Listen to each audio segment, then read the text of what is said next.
Maynila. 1977, isang maulan at madilim na gabi. Lagpas 1:00 na ng madaling araw.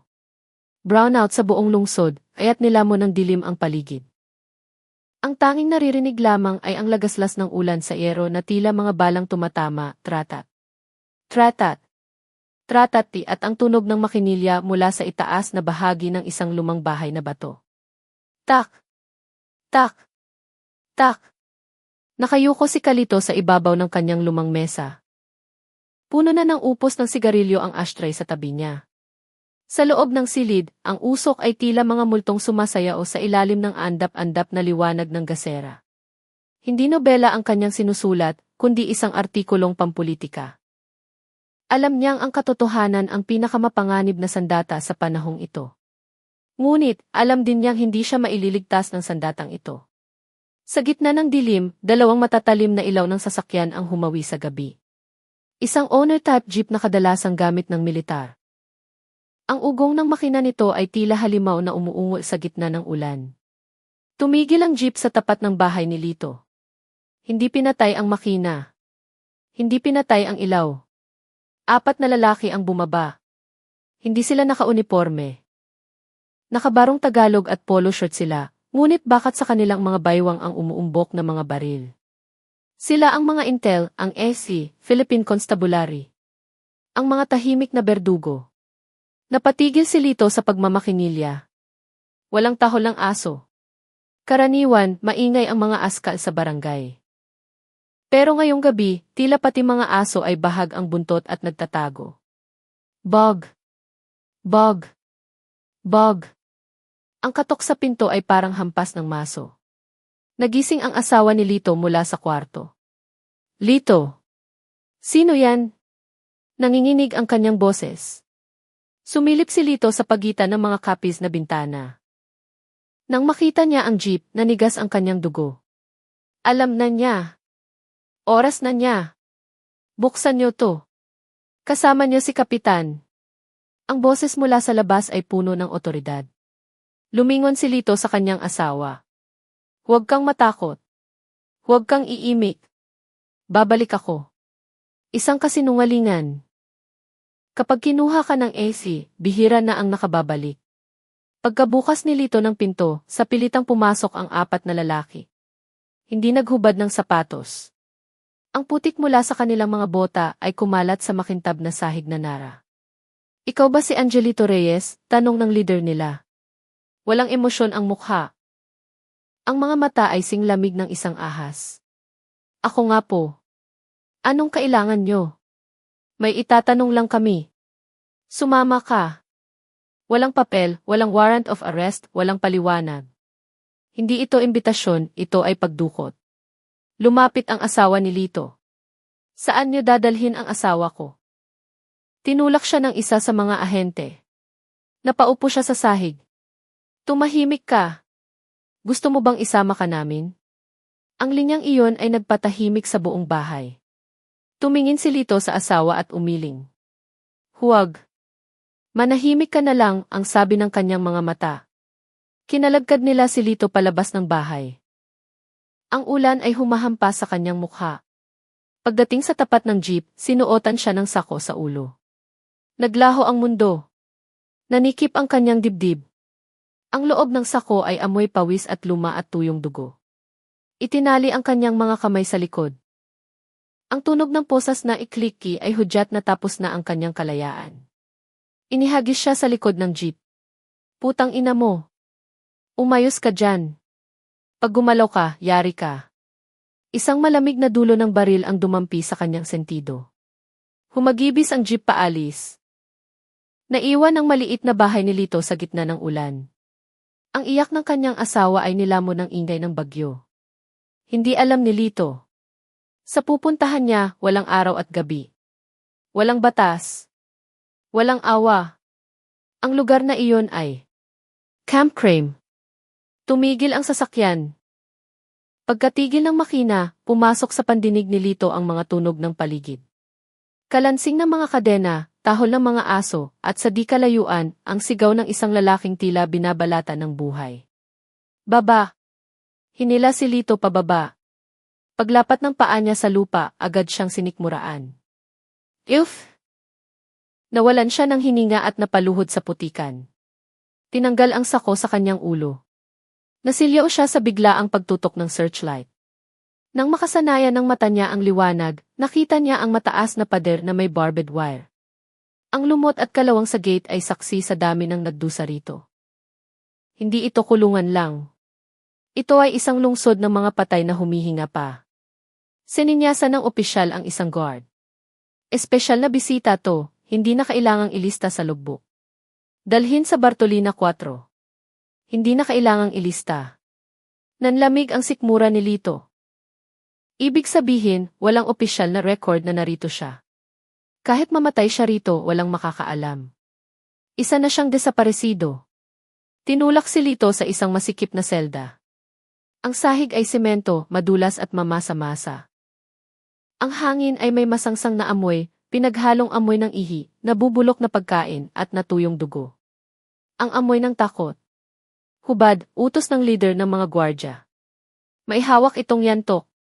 Nag-atubili si Lito. Sa tanang buhay niya, hindi pa siya naghubad sa harap ng ibang tao.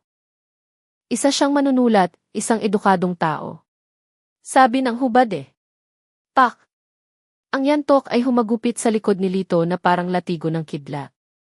Pumutok ang balat niya. Ang sakit ay umakyat hanggang sa kanyang utak. Nanginginig na tinanggal ni Lito ang mga buttons ng kanyang polo. Pantalon, brief. Lahat hinubad. Para siyang sanggol na bagong silang, pero walang bahid ng kawalang malay, puro kahihiyan at takot lang. Dapa. Dumapa si Lito sa malamig na semento. Isang gwardya ang lumapit na may dalang gunting. Ito bang buhok na to ang nagpapamukhang matalino sa'yo? Dito, hindi ka tao. Hayop ka dito. Ang tunog ng gunting na sak. Sakki ay umalinggaw-ngaw. Ang buhok ni Lito ay naglaglagan sa sahig. Sa loob ng ilang minuto, kalbo na siya. Kahit walang salamin, alam niya. Wala na si Lito na manunulat. Isa na lang siyang bilanggong walang pangalan. Binato siya ng gwardya ng isang lumang uniforme ng preso, kulay kahel na kupas, may mansa ng dugo at pawis. Suotin mo yan. Tapos sumunod ka. May suit kaming inihanda para sa'yo. Ang tawanan ng mga gwardya ay mas masahol pa sa kulog. Sinuot ni Lito ang damit. Ang baho nito ay sumiksik sa kanyang ilong. Bumukas ang isang mabigat na pinto. Sa loob, naghihintay ang kadiliman. Tinulak siya ng mga gwardya. Nilampasan nila ang main detention hall at pumunta sa mas liblib na parte ng kampo. Masyadong tahimik dito. Walang ubo, walang bulungan. Ito ang Bartolina, ang lugar para sa mga hardcore na aktivista, rebelde, at mga matitigas ang ulo. Nandito na tayo. Ito ang palasyo mo. Binuksan ng gwardya ang isang maliit at mababang pinto na bakal. Tumitirit ang kalawang sa bawat galaw nito. Kinailangan ni Lito na yumuko para makapasok. Sobrang baba ng kisame. Pagpasok niya, agad isinara ang pinto. Blag! Ang tunog na iyon ang nagputol sa ugnayan ni Lito sa mundo. Dalawang ikot ng susi. Click! Click! Tapos, ang mga yabag ay palayo ng palayo. Nakatayo si Lito sa dilim. Kinapa niya ang paligid. Kanan, 3 hakbang pader. Kaliwa, 3 hakbang pader. Hindi ito kwarto. Kahon ito. Kahong semento.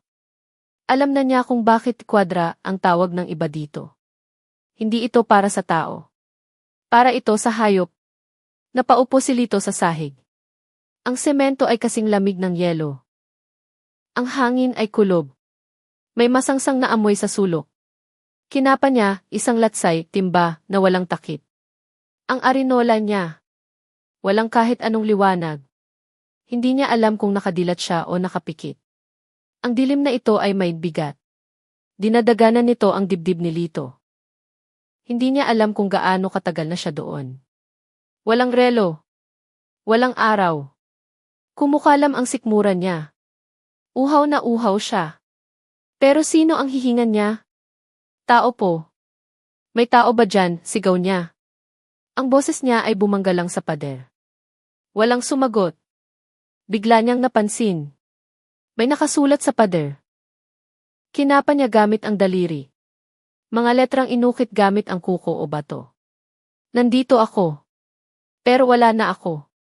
Kinilabutan si Lito. Nasaan na ang nauna sa kanya sa seldang ito? Nakauwi na ba? O lumabas sa likod ng kampo bilang abo? Niyakap niya ang kanyang tuhod. Sumandal sa pader. Sa lugar na ito, hindi ang mga gwardya ang kalaban. Ang kalaban ay ang sarili mong utak. Sinimulan na siyang kainin ng dilim. Hindi niya alam kung ilang oras o araw ang lumipas. Bumukas ang pinto. Tayo. Halika. Hinila siya ng 2 gwardya. Dahil sa tagal sa dilim, gewang-gewang ang lakad niya. Kinalagkad siya sa pasilyo. Dinala siya sa isang malinis na opisina. Ang liwanag ng fluorescent ay masakit sa mata. May electric fan. Ang hangin ay humahapdi sa mga sugat niya. Isang mesa. 2 silya. At isang tao. Ang nakaupo sa kabila ng mesa ay isang opisyal, nakauniporme ng khaki, plansado, at makintab ang mga medalya. Ang buhok ay may pomade. Nakangiti. Siya si Major Valderrama. Intelligence Officer. Maupo ka, Kalito. Kanina pa kita hinihintay. Ang boses niya ay malambing pero nakakakilabot. Umupo si Lito. Tiningnan niya ang sarili. Madungis, mabaho. Kumpara kay Major para siyang basahan. Ito ang taktika nila. Pinapaliit ka nila bago pa man magsimula ang interogasyon. Naglabas si Major ng Marlboro Red, inabot ang isa kay Lito. Gusto mo? Walang ganyan sa loob. Lumunok si Lito. Gustong-gusto niyang magsigarilyo. Pero umiling siya. Tumigil na ako. Ngumisi si Major. Sinindihan niya ang sarili niyang yosi at ibinuga ang usok sa mukha ni Lito. Lito, matalinong tao ka. Alam mo ba kung bakit ka nandito? Wala akong ginawang masama. Ang pagsusulat ay hindi krimen. Mali, tumigas ang boses ni Major. Sa bagong lipunan, walang ibang katotohanan kundi ang sinasabi namin. Naglapag si Major ng isang puting papel at ballpen sa mesa. Pirmahan mo to, aminin mong tumatanggap ka ng pondo galing sa mga komunista para pabagsakin ang gobyerno. Pag ginawa mo yan, makakauwi ka na. Makikita mo na ang misis mo. Tinignan ni Lito ang papel. Hindi ito pag-amin. Ito ay pagpapakamatay ng konsensya. Hindi ko pwedeng aminin ang hindi ko ginawa. Bumuntong hininga si Major. Pinatay niya ang upos ng sigarilyo sa ashtray. Wala na ang ngiti. Lito, hindi mo pa rin naiintindihan.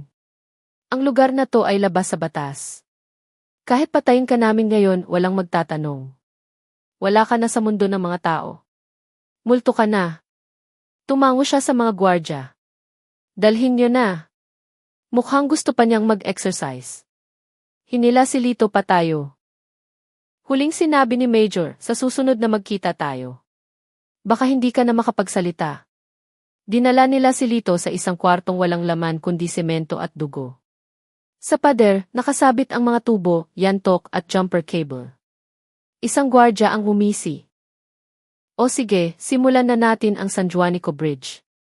Pero bago yun, magmotor ka muna. Ito ang paboritong pahirap sa mga kampo. Apo. Sa hangin. Kailangan ni Lito na tumiyad at ibaluktot ang tuhod na parang nakaupo sa silya, pero walang silya. Ang mga kamay ay nakaunat sa harap na parang humahawak ng manibela ng motor. Mukhang laro, pero impyerno ito. Unang 5 minuto. Nanigas ang hita ni Lito. 1-0 minuto.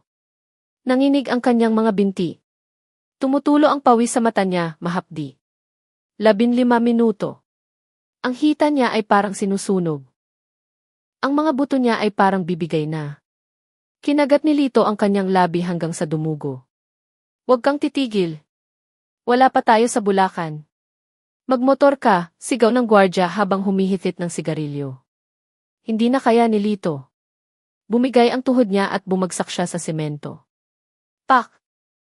Pagbagsak niya, humagupit agad ang yantok sa likod niya. Tayo! Sinong nagsabing magpahinga ka? Pinilit tumayo ni Lito. Bumalik sa pwesto. Ilang sandali bumagsak ulit. Pinalo ulit. Walang katapusang siklo. Tumba, palo, tayo. Kalaunan, namanhid na si Lito. Humiwalay na ang isip niya sa katawan. Ang naririnig na lang niya ay sigaw at hampas. Ang sahig ay may munting lawanan ng pawis at dugo niya. Makalipas ang ilang oras, kinalagkad pabalik si Lito sa kwadra. Hindi na siya makalakad. Para siyang sako ng bigas na hinihila ng mga gwardya. Tinapon siya sa loob. Sa susunod na linggo, Meralco naman ang lalaruin natin, kuryente. Bumagsak ang pinto. Nakaupo si Lito sa sulok, habol ang hininga. Pakiramdam niya ay durog na ang bawat buto sa katawan niya. Pero sa gitna ng dilim, may naramdaman siya. Hindi na siya nag-iisa. Mula sa kabilang pader. May mahinang katok. Tok. Tok. Tok. Nakalimutan ni Lito ang sakit. Nakatutok ang tenga niya sa pader. Tok. Tok. Tok. Hinto, tok. Tok. Hindi ito basta katok. Ito ay Morse code ng mga preso. Pinilit ni Lito na kumatok pabalik kahit na nagdurugo ang mga kamao niya. Tok. Tok. Tumahimik. Tapos, mula sa maliit na air vent sa itaas, may bumulong. Boses na halos hangin na lang. Sino? Ka. Ako. Si Lito. Manunulat. Bulong niya pabalik, dikit ang bibig sa pader. Ako si Padre Ambo. Nanikip ang dibdib ni Lito. Isang pari. Pati alagad ng Diyos hindi nila pinalampas. Sa rehimeng ito, walang Diyos, puro apo lang. Padre. Matagal na po kayo dito. Ang oras ay walang kahulugan dito, anak. Matagal ko nang hindi nakikita ang araw. Ang boses ay payapa. Walang galit, walang sumbat. Parang malamig na tubig sa nagbabagang isip ni Lito. Mula noon, naging magkaibigan sila sa dilim. Hindi sila nagkikita, pero nagkakaintindihan ang mga kaluluwa nila. Gabi-gabi, pagtulog ng mga gwardya, nag-uusap sila. Hindi tungkol sa politika. Tungkol sa pag-asa. Lito. Katawan mo lang ang kaya nilang saktan. Hindi nila pag-aari ang iyong kaluluwa, bulong ni Padre Ambo. Padre, masakit na. Hindi ko na kaya. Ituring mo ang sakit na parang bisita. Darating pero aalis din walang permanente. Ang pader na to, ang diktador, ang sakit. Lilipas din yan. Pumikit si Lito. Huminga ng malalim. Kakaiba. Habang nakikinig siya sa pari, parang nababawasan ang hapdi ng mga sugat niya.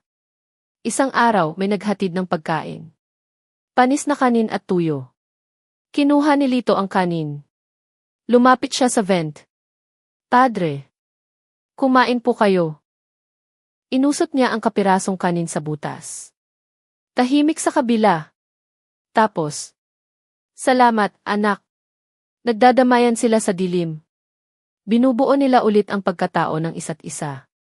Pero ang kampo ay hindi lugar para sa pag-asa. Lugar ito kung saan binibigyan ka ng pag-asa para lang durugin ulit. Isang gabi walang ulan.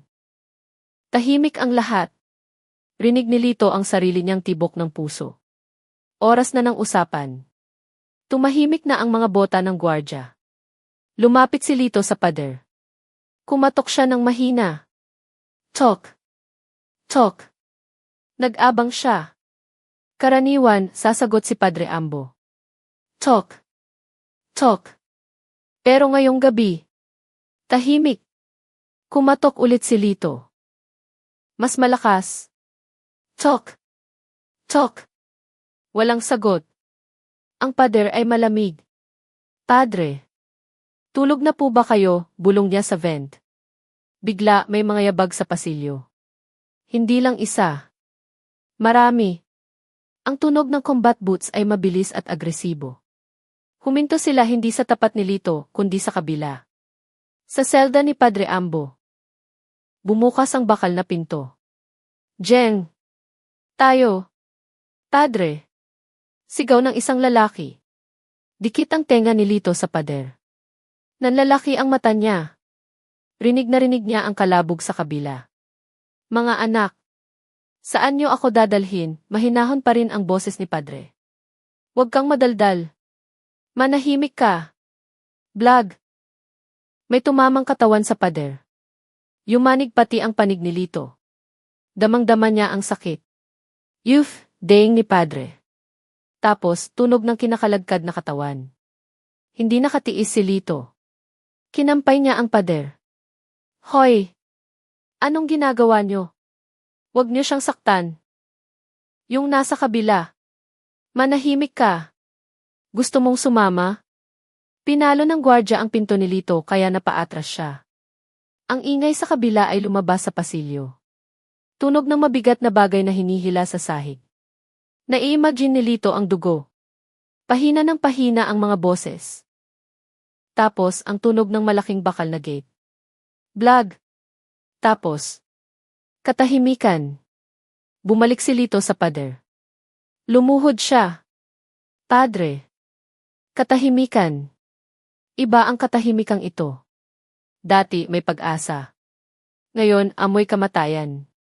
Alam na ni Lito. Hindi na siya babalik. Si Padre Ambo ay naging usok na lang. Walang pangalan, walang record, walang bangkay. Sumandal si Lito sa pader at umiyak. Hinugasan ng luha ang dumi sa mukha niya. Mag-isa na naman siya sa impyernong ito. Mas masakit pala ang mag-isa kaysa ang mapalo ng yanto. Bumukas ang pinto. Hindi gwardya. Si Major Valderrama mismo. May dalang matinding ilaw sa likod kaya nasilaw si Lito. Mabango si Major, amoy aftershave, na tumalo sa baho ng selda. Lito. Kumusta? Malungkot ba mag-isa? Ang mga salita niya ay parang punyal. Alam niya. Siya ang nagpadampot kay Padre. Huling yugto na ito ng torture sa isip. Hinagis ni Major ang isang folder sa sahig. Yung kaibigan mong pari. Nagbiyahe na. Matigas kasi ang ulo. Ikaw, matalino ka naman. Sana marunong kang sumunod. Tinignan ni Lito ang papel. Malabo ang paningin niya, pero alam niya ang nakasulat. Ako ay kasapi ng New People's Army at nagpaplano ng pag-aaklas. Pirmahan mo na. Inabot ni Major ang ballpen. Pagkapirma mo, uuwi ka na ngayong gabi. Hinihintay ka na ng misis mo. Araw-araw siya sa gate ng kampo. Iyak ng iyak, Lito. Lito, kawawa naman. Misis ko. Ang salitang iyon ay pumiga sa puso ni Lito. Nakita niya sa isip ang mukha ng asawa. Ang luto nito, ang ngiti. Naalala niya ang sabi ni Padre Ambo. Hindi nila pag-aari ang iyong kaluluwa. Pero, bibigay na ang katawan niya. Wasak na ang diwa niya. Gusto na niyang umuwi. Aanhin ang prinsipyo kung patay ka na? Kinuha ni Lito ang ballpen gamit ang nanginginig na kamay. Ang bigat nito ay parang hollow block. Pipirma. Ako. Garalgal ang boses niya. Ngumiti si Major. Ngiti ng tagumpay. Idinikit ni Lito ang pen sa papel. Nanginginig. Nay, L-D-I-T. Isang pulang pirma ang lumitaw. Hindi lang ito pirma. Ito ang death certificate ng pagkatao ni Lito. Binenta niya ang katotohanan. Pinalit ang dangal para sa kalayaan. Mabuti. Kung ginawa mo yan agad, di sana tapos na. Kinuha ni Major ang papel. Ang pagsara ng folder ay parang hatol ng hukom. O CJ. Ayusan niyo na yan. Ihatid na sa bahay. Lumabas si Major. Pumasok ang dalawang gwardya at tinayo si Lito. Tumingala si Lito, puno ng pag-asa. Makakauwi na ba ako? Tumingin ang gwardya sa kanya. Tingin na may halong awa at pang-uyam. Dadalhin ka namin sa permanent address mo. Hindi alam ni Lito. Nasa diksyonaryo ni Major, iba ang ibig sabihin ng ibahay. Inilabas si Lito. Masakit sa mata ang ilaw sa labas. Pero gumaan ang pakiramdam niya. Uwi na ako. Hindi na siya pinusasan. Pero mahigpit ang bantay sa kanya. Bilisan mo. Naghihintay ang truck. Lumabas sila sa main building. Umaambon. Ang hangin ay sariwa. Amoy kalayaan. Huminga ng malalim si Lito. Pero, iba ang daan. Ang gate ay nasa harap. Pero pinaliko siya sa kaliwa. Papunta sa likod. Sa may tambakan ng basura. Kuya. Yung gate nasa kabila, sabi ni Lito. Tinulak siya ng gwardya. Lakad lang. Huwag kang magtanong. Espesyal na hatid to. Kinabahan si Lito. Espesyal. Bakit? Sa likod, may nakaparadang anim na truck ng militar. Umaandar ang makina. Nakatakip ng lona ang likod. Sakay. Tinulak si Lito paakyat. Madilim sa loob. Pero hindi siya nag-iisa. Nang masanay ang mata niya, may nakita siyang iba. 4. 5. Lahat sila ay nakayuko, takot at sugatan tulad niya. Nagtanong si Lito sa katabi. Pumirma ka rin ba? Tumango ang lalaki, umiiyak. Sabi nila, ihatid daw ako sa amin. Sa sandaling iyon, naintindihan ni Lito. Hindi ito service pauwi. Ito ay biyahe papuntang Katayan. Umandar ang truck. Naiwan ang matatayog na pader ng kampo. Hindi sila dumaan sa highway. Pumunta sila sa mga liblib na daan, papuntang Bulacan o Rizal, kung saan mataas ang talahib at walang tao. Sumilip si Lito sa labas. Ang mga puno ng akasya ay parang mga higanting nanonood. Palayo ng palayo ang mga ilaw ng Maynila. Mahal ko, nanginig ang labi niya. Ang papel na pinirmahan niya ay hindi tiket sa kalayaan. Ito ay lisensya para patayin siya. Dahil sa papel na iyon, pwede nang sabihin ng gobyerno, umamin siya, at nang ililipat ng kulungan, nanlaban at tumakas kaya na baril. Ang tawag dito ay salvage. Pagkalipas ng kalahating oras, tumigil ang truck. Sobrang tahimik. Huni lang ng kuliglig ang naririnig. Baba. Hinawi ang lona. Nakatutok ang mga armalite ng mga sundalo. Isa-isa. Walang magsasalita. Bumaba si Lito. Damang-dama ng paa niya ang basang damo. Sa harap nila, may malaking hukay na binungkal. Amoy lupa. Ito ang huling hantungan niya. Naalala niya ang sinabi ni Major, wala ka na sa mundo ng mga tao. Multo ka na. Tumingala si Lito. Humawi ang ulap at lumabas ang buwan. Maliwanag ang buwan, nakatingin, saksi sa karahasan ng tao sa kapwa-tao. Kasa ng baril. Crack-crack. Pumikit si Lito. Makalipas ang 20 taon. 1978, panahon na naman ng tag-ulan. Baha sa Maynila. Marami nang nagbago pagkatapos ng EDSA, pero ang Kampo Crame at ang mga alaala nito ay naroon pa rin. Isang dalaga ang pumasok sa opisina ng Commission on Human Rights. Ang mga mata niya ay kahawig na kahawig ni Lito. Hawak niya ang isang lumang litrato. Ang opisina ay amoy papel at alikabo. Isang lumang electric fan ang umiikot. Sa likod ng mesa, may matandang clerk. Hisha. Sinong hinahanap mo? Si Angelito Reyes po. Writer. Dinampot po noong 1977.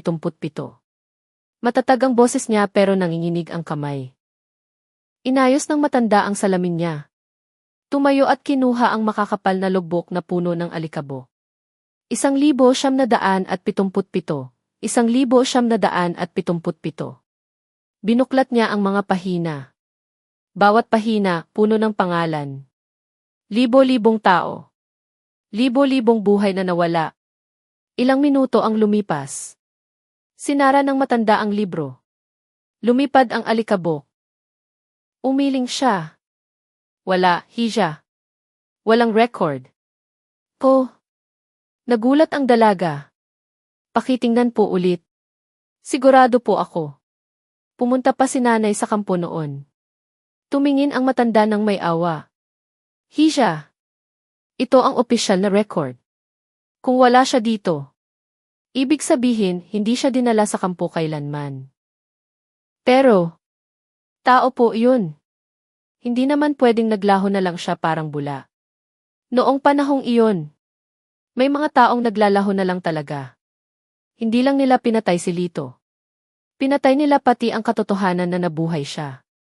Sa mata ng batas, hindi siya nakulong. Kaya hindi rin siya namatay. Siya ay simpleng nawala. Lumabas ang dalaga sa opisina. Sinalubong siya ng ulan. Nabasa ang litratong hawak niya. Hindi niya alam. Nasa loob ng isang lumang bodega sa kampo, sa pader ng dating Bartolina 4, may nakaukit pa ring mga letra na tinakpan na ng patong-patong na pintura. Nandito ako. Tinangka itong burahin ng mga gwardya. Pero nasa ilalim pa rin ito ng pintura. Ang katotohanan ay hindi nawawala. Natatakpan lang. Ang mga buto ni Lito ay naging lupa na sa isang talahiban sa Bulacan. Ngunit ang kanyang kaluluwa ay mananatiling nakaukit sa kasaysayan ng bayan.